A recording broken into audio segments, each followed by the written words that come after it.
Claudio Castagnoli.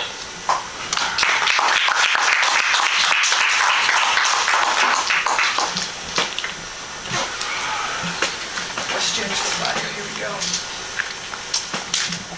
Hey, Claudio, Connor Casey, comicbook.com. A lot has been said about this rivalry you had with Eddie Kingston and the years that you two shared together. He certainly made it sound after the match like he wants another shot eventually, but do you think this closed the chapter on your rivalry with him? Well, I won, didn't I? Case closed.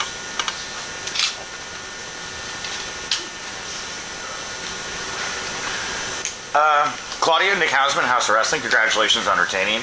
Eddie talks a lot of trash about you, MJF, a lot of people. What do you think of his comments? Do you think it's good for the brand? Do you think it's good for the action? What do you think of the way he speaks about the other people on the roster?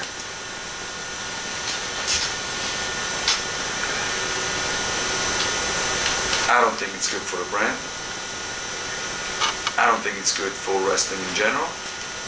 And I don't think it's behaving for anybody who wants to be a world champion. Thank you. There we go, right here. Steve Fall from 10 Count Wrestling News Co. Claudio, congratulations as well. Who do you have your eye on as next challenger? Because obviously as champion, there's a bullseye on your back, so who do you think is coming after you next? Oh man,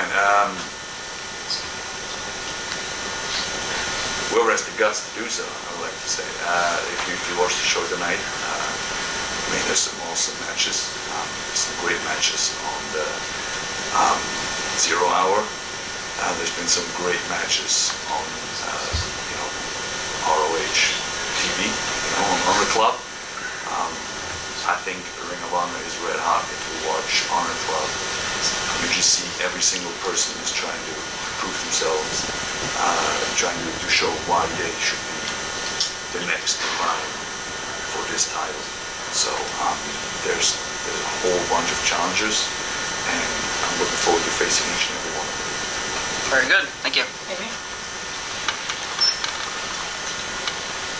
Hi, Claudio. Amy Nimity with WrestleJoy. At the end of your match tonight, first of all, congratulations, of course, a wonderful event.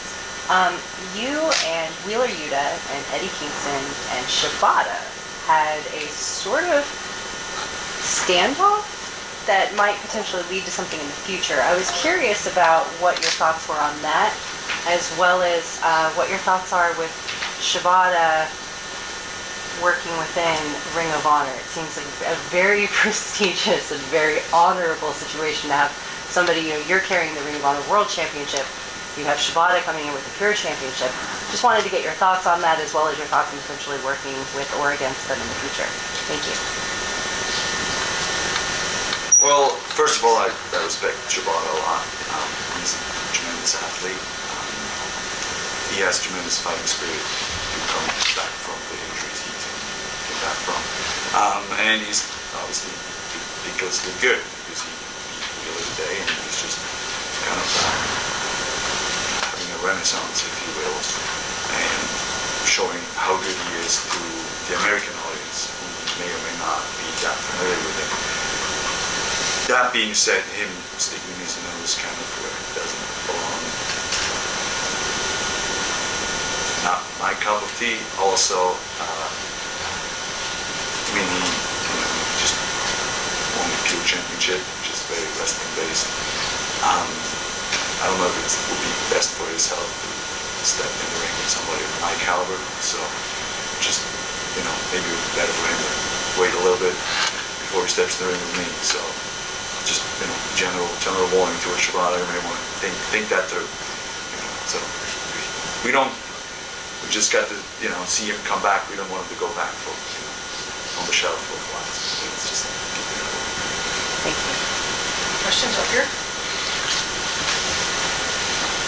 Xenia from Vincenet. Congratulations on your win tonight. Thank you. Throughout your rivalry with Eddie Kingston, you said that a man without honor can't be Ring of Honor champion. Yes. So I was wondering if you could elaborate on that. What does that concept of honor mean to you, and what does that constitute to you? Well, I use an example fresh from today. There's been plenty.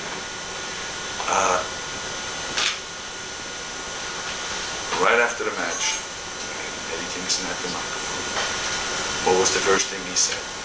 Stuff that you cannot air on regular television, stuff that you cannot write in a regular publication, stuff that is not behaving of the Ring of Honor champion.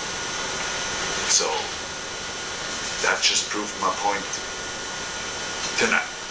Didn't even have to wait 2 minutes, and he proves it again. So that was the answer to your question. He answered it himself. Questions? Mike Rowe, LAist. I was wondering, Claudio, how you feel that your run as Ring of Honor champion is really helping to establish the brand and to sort of set it apart from AEW and give it its own identity.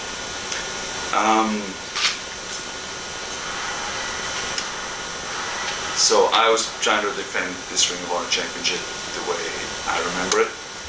Any chance I get against anybody who wants to step up. I defended this Ring of Honor World Championship. By the way, not this one, but if you can see, this is a brand new, beautiful, absolutely beautiful title that I'm very proud of to be the first guy to hold it. But I defended the Ring of Honor World Heavyweight Championship on Dark. I defended Rampage. I defended it on Honor Club. So to me, this is a fighting men's championship. I defended against anybody who wants to step up. I defended it in proving ground matches. Because to me, that is what the Ring of Honor champion always has been. It's about honor, it's about representing the company, and that is, the Ring of Honor always was the best pure wrestling company, I feel like. And that doesn't mean AEW doesn't have good wrestling. It certainly has the best wrestling on television.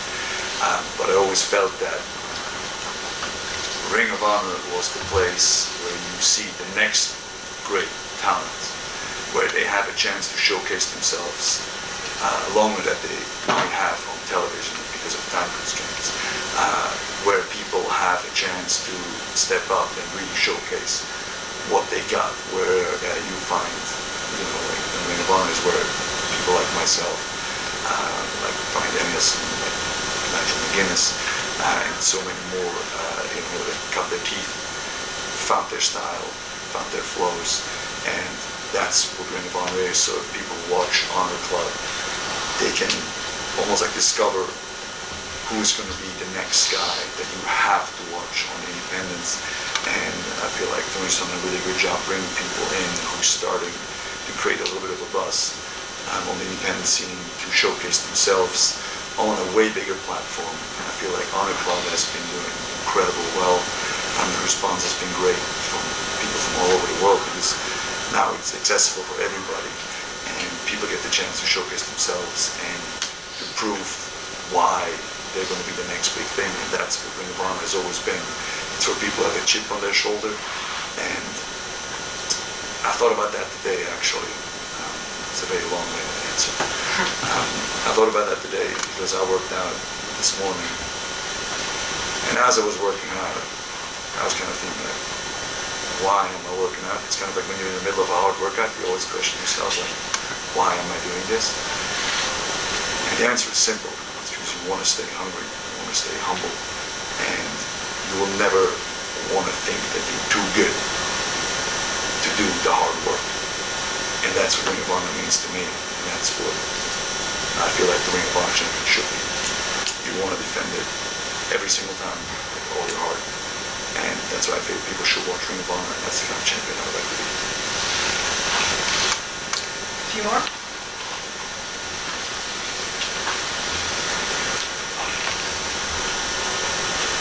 First off, Claudio, congratulations on Wednesday. Real with Distracted by Wrestling. And the question is for you tonight, Matt. Where do you feel like you go from here? Who do you feel that could be the one to step up to you?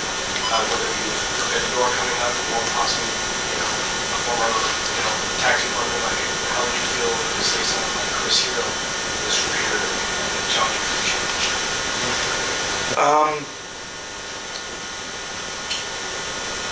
Well, I feel like Forbidden Door opens, pun intended, so many doors of people who can step up there.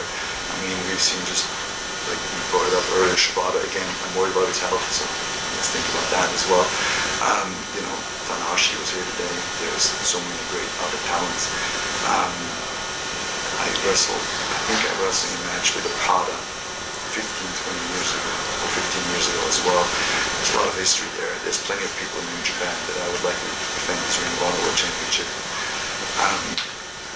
against former, you know, like you bring up, you know, these hero phone people. Sure, whoever wants to step up and put in the work to get to a place where I feel like they deserve a title match, or Tony feels like they earned the title match.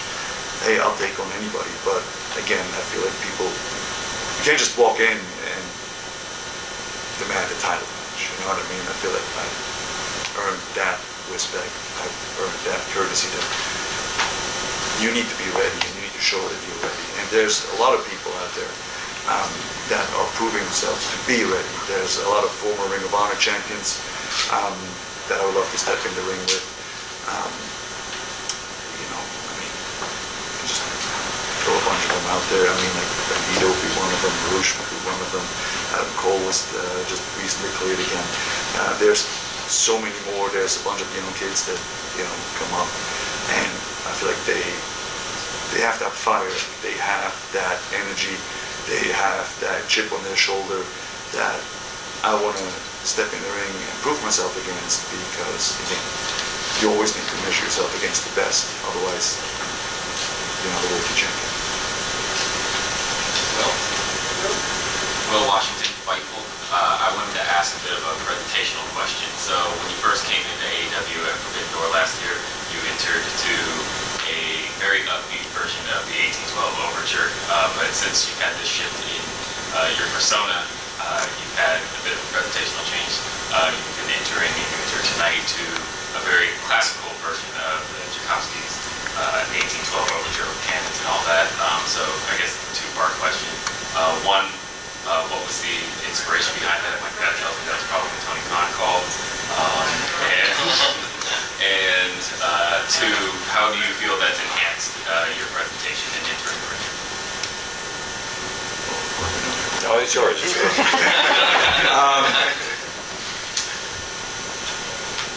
I love both of those entrances a lot. I felt that the one that I came into at Forbidden Door, the more like upbeat one, like you said, matched that excitement and matched that energy a lot. But I feel the more I integrated myself in AEW and Ring of Honor, I felt like there needed to be a little bit of a change. And I feel like the music that I came out with tonight, all my new music, kind of like hits the nail on its head.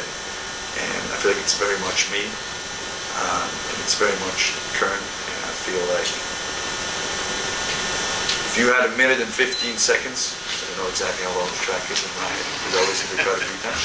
If you had 1 minute and 15 seconds to sum up who I am, listen to that music. It's fantastic. And I don't know what it was. I love it. It's, Yeah. look at it, it's perfect. Last question. Last question.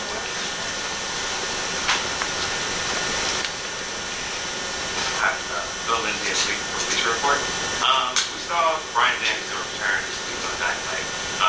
We haven't seen 4 of you guys together with Michael Condit for quite a while. What does it feel like to have the band back there, so to speak, and be moving at the same court? Oh man, it felt great. It's like family reunion. You know what I mean? It's like. And you don't want to sit where they're going to appear together live Wednesday. You don't have to say too much. Save some for Wednesday. I'm gonna keep my answer short. Yeah, it was great. It was like having your brother back, you know, and just having a good time. Like I said, like Tony said, there's going to be more on Wednesday, where we're going to probably answer some more questions. And yeah, you just have to keep watching it. We have 1 or 2 things up our sleeves, you know. Thank you, Claudio. Thank you. Good. Thank everybody for being here. I appreciate you. very excited to be here. Very excited for Tony to be here. It's been a great day for Honor. It's been a great day for wrestling. Thank you, guys. Thank you.